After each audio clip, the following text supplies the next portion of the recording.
Halo, balik lagi di channel Billion Store dan kali ini kita akan ngebahas aplikasi buat automation ya. Nama aplikasinya ini Browser Automation Studio guys. Dan bot ini biasa digunain buat bikin-bikin bot yang pakai browser Selenium, Chrome kayak gitu-gitu ya. Dan kalian bisa download gratis, bisa juga ada yang bayar juga ya ini. Di video ini saya mau ngejelasin soal interface-nya aja dulu ya. Teman-teman bisa buka browser, terserah mau pakai browser apa aja. Langsung buka ini nih, bubblesoft.com. Nanti linknya saya akan taruh di deskripsi. Nah, setelah kalian buka di sini, kalian bisa lihat kan ada yang gratis dan ada yang bayar. Untuk percobaan tutorial ini kita coba yang gratis ya. Nah, kita langsung diarahin ke websitenya. Untuk download, kalian bisa langsung klik download ini ya. Nah, di sini ada pilihannya guys. Mau beli premium 1 tahun, 6 bulan, atau gratis. Di sini banyak perbedaannya, bisa kalian cek sendiri nanti di komputer masing-masing ya. Oke, untuk kebutuhan tutorial ini kita pakai yang free version dulu ya, karena saya sudah download dan install juga. Jadi ini prosesnya saya skip. Di sini nanti kalau udah install kalian bisa lihat di sini ada shortcut Browser Automation Studio. Kalian bisa langsung buka. Saya jelasin dulu soal basic interface-nya ya. Jadi di sini ini current project nih, ini yang baru saya buat. Ini yang project yang lebih lama lagi. Di sini area sini kalian bisa buat ada new resource. New resource itu buat kalian masukin teks atau database, koneksi database bisa dari sini. Pokoknya data-data yang nanti kalian gunain di botnya kalian bisa taruh di sini. Oke, untuk ini biasa ini bikin project baru, ini buka, ini save as. Nah, ini scheduler ini nggak saya jelasin dulu karena ini mungkin di tahap advance-nya ya. Di sini ada run, ada record, fungsinya sama dengan yang di sini ya. Dan ini untuk compile. Nah, compile ini buat kita kalau udah mau nge-save si script yang udah kita buat, terus kita mau bungkus spek ke dalam aplikasi, kalian buatnya di compile ini guys. Nah, di sini ada perbedaannya. Kalau untuk yang premium, ini pilihan ini bisa kalian centang ya. Untuk yang premium ini. Nah, ini kayak hide browser, integrate scheduler. Ini semua fitur-fitur premium semua. Dan untuk fitur yang gratisnya, kalian bisa lihat di sini cuma ada bisa pilih ini sama install ini nih, copy executable sama advanced setting. Nano protection di sini maksudnya jadi kalau kita nanti buka hasil aplikasi yang udah kita compile itu dia nggak ada password. Jadi bisa langsung dibuka misalkan di komputer mana aja, kasih ke siapa aja bisa langsung buka. Nah, perbedaannya premium, dia bisa dijadiin private script. Private script itu kita bisa kasih username sama password buat orang yang mau pakai script kita. Dan ini juga kurang lebih sama. Oke, ini cancel dulu. Dan ini buat modul manager, mungkin ini di video yang nanti ya, saya jelasin. Dan ini database, ini kalian kalau mau buat database bisa di sini. Langsung aja lah kita bikin project baru, teman-teman bisa bikin project baru, klik ketik new. Nah, save di mana aja terserah bebas, karena saya udah bikin project barunya di sini. Kita bisa langsung record. Nah, ini ada dua ya, ada record, ada run. Kalau untuk record itu kita untuk merekam scriptnya. Kalau untuk run ini lebih ke kita mau tes hasil script kita. Jadi kalau yang pertama awal-awal kita harus record dulu. Klik record. Oke, buat kalian yang baru buka mungkin agak lama ya. Nah, di sini udah ada bermacam menu. Video tutorialnya juga ada di sini, cuman di channelnya ini dia bahasa Rusia ya. Ada bahasa Inggrisnya juga, cuman kebanyakan bahasa Rusia tutorialnya. Oke, saya jelasin di menu sebelah kiri ini. Di sini nanti kalian bisa lihat hasil record script kalian di sini. Nanti akan muncul di area sini ya. Oke, ini untuk ngeplay script kita, ini untuk ngeran satu script ya, nggak semua. Dan ini buat stop, ini buat restart. Ini thread number, jumlah thread yang mau kita buka ya. Misalkan kita mau buka browser satu berarti satu thread. Kalau misalkan dua thread berarti ya dua browser kayak gitu. Runtime ini kita mau ngerunning scriptnya itu berapa kali. Nah, di sini. Setnya juga mudah ya, tinggal kita klik, terus kita bisa ubah misalkan mau 10 thread atau berapa gitu. Dan buat runtime juga sama, ini bisa satu kali, bisa diulang, dan bisa custom ya. Oke, kita jelasin mulai dari browser dulu kali ya, karena ini mungkin menu baru ya, jadi ini kita skip dulu, kita langsung ke browser, menu browser ini. Nah, di browser ini kalian bisa buka alamat web, atau misalkan kita mau buka YouTube atau apa, kita fungsikannya di load ini. Oke, saya kasih contoh, misalkan kita mau ngeload apa ya, YouTube mungkin ya. Kalian bisa langsung ketik aja gini ya guys, youtube.com. Ini refer ini sama kayak backlink ya. Kalau kalian mau taruh backlink bisa di sini nih. Oke, ini kalian bisa oke aja.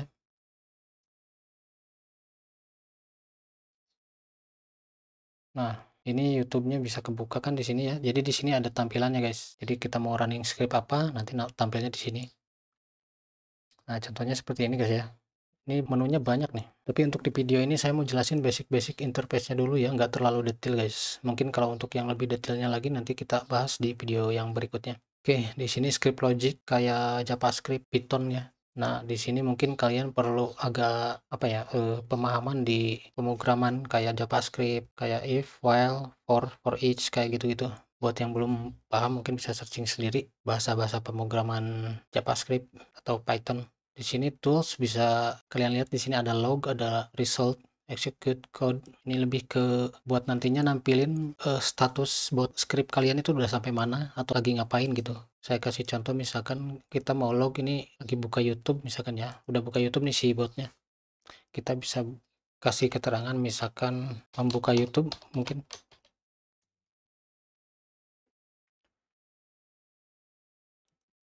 Nah, nanti akan muncul di sini, di log di sini guys, di bawah ini ya, membuka YouTube. Jadi ada tulisannya thread 1 lagi buka YouTube nih, kayak gini.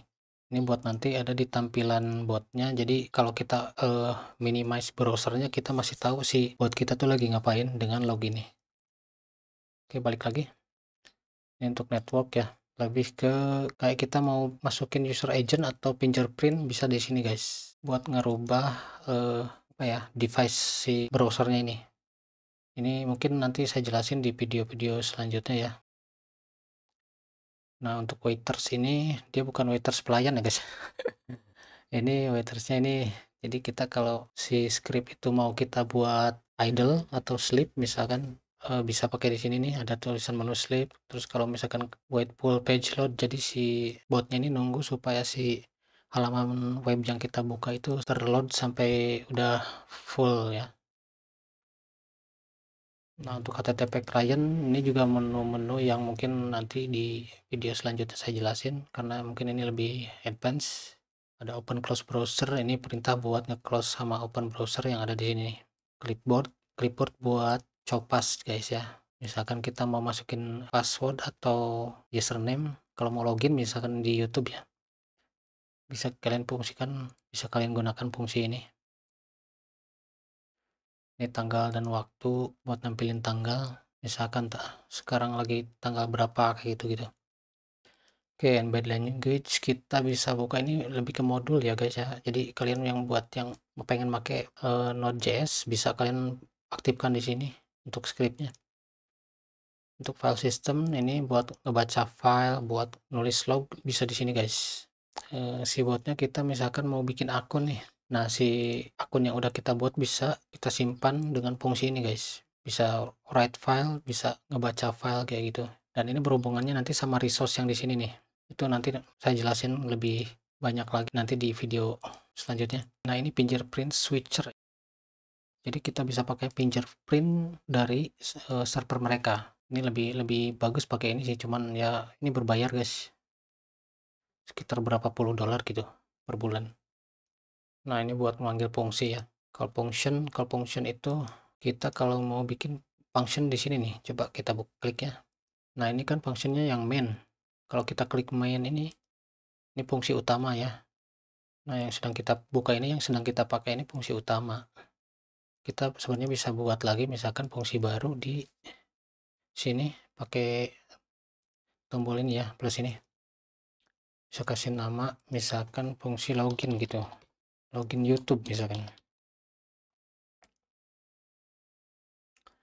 Ini biarin aja, kita save. Nah, ini script yang tadi yang udah kita tes ini nggak ada ya, karena dia nggak ada di fungsi ini. Jadi ini buat lebih kayak ngerapiin script sih guys ya, biar nggak terlalu tumpuk-tumpukan kayak gitu. Jadi di sini kalian bisa misalkan untuk login YouTube, misalkan fungsinya kalian bisa pakai buat script yang buat login YouTube doang gitu. Nah, di fungsi utama di sini kita baru bisa panggil juga dengan fungsi yang tadi bisa, atau di tools script logic ini nih yang tadi kita ini nih ya. Misalkan kita mau call function, kita pengen si bot kita yang pertama misalkan wah kita mau login YouTube dulu nih misal gitu ya, kita call function. Kalian bisa di sini klik di sini. Nah, ini ada nanti ada pilihan select function. Nah, di sini udah ada ya login YouTube yang tadi kita buat functionnya. Kalian bisa klik langsung oke. Dan di sini juga muncul nanti ya. Oke, kurang lebih seperti itu. Oke, next. Di sini ada idle emulation. Kurang lebih sama ya, sama fungsinya sama waiter ini nih. Kalau ini bisa kita setting waktunya guys.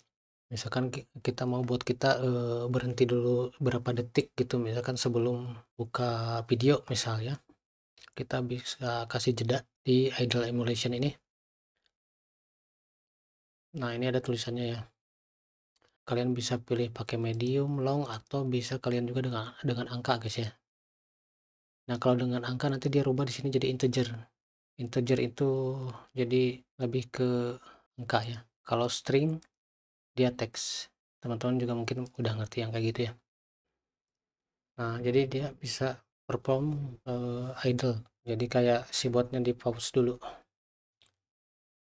Oke. Image processing. Nah, ini bisa kalian buat bekerja pakai gambar ya. Kayak nge-save gambar atau upload gambar gitu. Bisa dari sini. Untuk mail ini jarang difungsiin sih sebenarnya. Kalau saya ya. Cuman kalian bisa nanti fungsikan fitur-fitur yang berhubungan dengan email di sini. Oke, sebenarnya masih banyak ini menunya ya. Banyak yang udah deprecated atau udah kadaluarsa lah ya. Udah nggak dipakai gitu. Oke, balik lagi ke mana tadi? Ke list. Nah, list ini kita bisa bikin list ya. Di situ bisa berupa teks, bisa berupa angka, bisa berupa username atau password yang kita simpan, kita fungsikan di sini. Dan ini berhubungan juga sama ini nih, resource yang di kanan ini. Untuk path ini lebih ke directory buat kita nyimpen file atau ngebaca folder, ngebaca file di lokal project kita ya. Phone verification, nah ini get phone number ini biasanya difungsikan dengan layanan SMS guys ya. Layanan SMS kayak SMS Activate atau layanan-layanan SMS yang berbayar lainnya ya. Kayak kode verifikasi, nah bisa dari sini ya. Kalian kayak ini contohnya nih smsactivate.org, kalian tinggal bisa masukin APK-nya di sini. Kayak kita perlu layanan verifikasi bisa pakai di sini. Berguna banget kayak kita mau daftar atau registrasi akun YouTube misalkan atau Google ya. Bisa di sini guys ya. Oke, langsung ke proses manager. Ini proses manager sih lebih ke kayak kita buat ngebuka aplikasi atau proses yang udah terinstall di Windows. Nah, ini yang lebih menarik, work with profile nih. Jadi untuk work with profile ini kita bisa bikin kayak profil baru. Seperti di contohnya kayak kalau misalkan di browser Chrome tuh profile tuh. Nah, di pojok ini ya guys ya. Kalian bisa bikin profil baru kan. Nah, di profile misalkan ini ya. Nah, ini fungsinya sama dengan ini. Bikin profile di sini. Ini fungsinya sama dengan bikin profile Chrome yang baru. Oke, langsung ke regular expression atau bisa dibilang kayak regex ya istilahnya. Ini lebih advance lagi, mungkin saya jelasin di video nanti ya. Kalau untuk video ini saya paling untuk penjelasan basic-basic interface-nya aja. Buat yang baru nyoba mungkin biar ada sedikit gambaran. Nah, ini untuk resource ini kurang lebih sama dengan resource yang ada di kanan ini ya. Misalkan kita create resource. Nah, create resource ini bisa kita fungsikan atau bisa kita gunakan lagi di script kita untuk nanti masukin username, masukin password, atau data-data lainnya yang berupa teks, angka, bisa di sini. Langsung ke script statistik, ya untuk statistik aja sih, kayak trade number buat munculin di bawah ini guys ya. Misalkan trade mana nih yang kita lagi pakai gitu. Jadi ini bisa dibikin variabel ya. Variabel ini bisa kita panggil untuk dimunculin di sini atau difungsikan ke fungsi yang lain. Send mail ini jarang dipakai juga sih. Tapi ya bisa sih kalian gunakan buat kayak kirim-kirim email domain, bisa juga di sini. Oke, lanjut ke string. Untuk string ini, nah ini buat ngecek atau misalkan kita mau tulis simpan teks, simpan number, atau mau ngerubah si teks biasa ini jadi dianggapnya sebuah variabel, bisa kita pakai di string ini guys ya. Atau kita mau ngerubah misalkan huruf kecil teks ini dijadiin huruf besar, ya banyak lah menunya lah, kalian bisa lihat.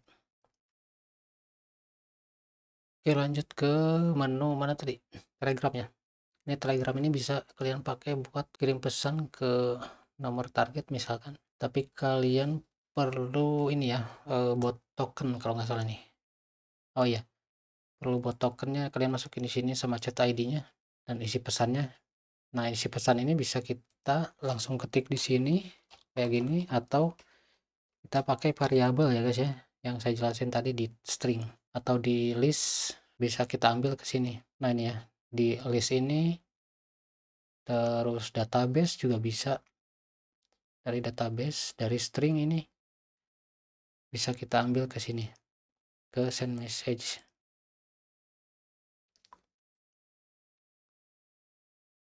Nah ini time zone lebih ke ngerubah zona waktu si browser. Set time zone nih, ini bisa kita pakai time zone custom ya, jadi nggak sesuai dengan zona waktu kita bisa ubah di sini untuk lebih menyamarkan ya. Expat ini jarang digunain sih kalau saya lebih seneng pakai ID, tapi tergantung kalian sih. Buat yang mungkin yang terbiasa dengan expat, bisa pakai expat, kurang lebih fungsinya sama kayak CSS atau ID yang kayak di sini nih ya. Saya kasih contoh, misalkan kita mau move and click on element. Nah, di sini kalian bisa pakai mode CSS atau bisa kalian klik di sini. Sistemnya bisa pakai match atau expat atau koordinat, mungkin bisa. Kalau saya lebih sering pakainya match sama CSS sih. Kalau untuk URL ini buat parsing URL, buat generate URL bisa.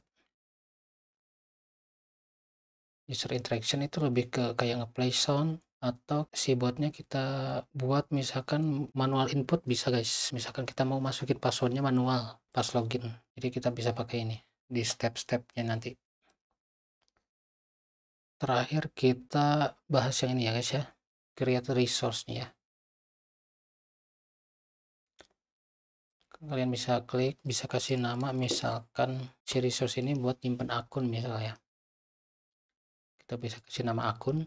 Nah ini kan pilihannya banyak guys, ada pick string, ada pick integer, ada random. Ini fungsi-fungsinya masing-masing berbeda. Nah kalau kalian misalkan mau membaca akun dari database, bisa juga di sini.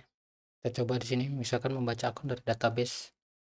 Nah ini pilihannya mau cuman baca aja kah, ataukah bisa dibaca, dihapus, atau kita cuman buat masukin database aja. Ini terserah kalian fungsinya buat apa, nanti di sini bisa. Ini pilihannya untuk akun each line one time ya, buat proxy nih beberapa kali misalkan bisa dipakai. Jadi setiap line di database kita itu bisa dipakai 2 kali, 3 kali, atau berapa kali. Kalau untuk akun biasanya satu line, satu baris akun itu untuk sekali pakai. Oke, kalian bisa klik finish di sini. Nah, muncul di sini akun ya.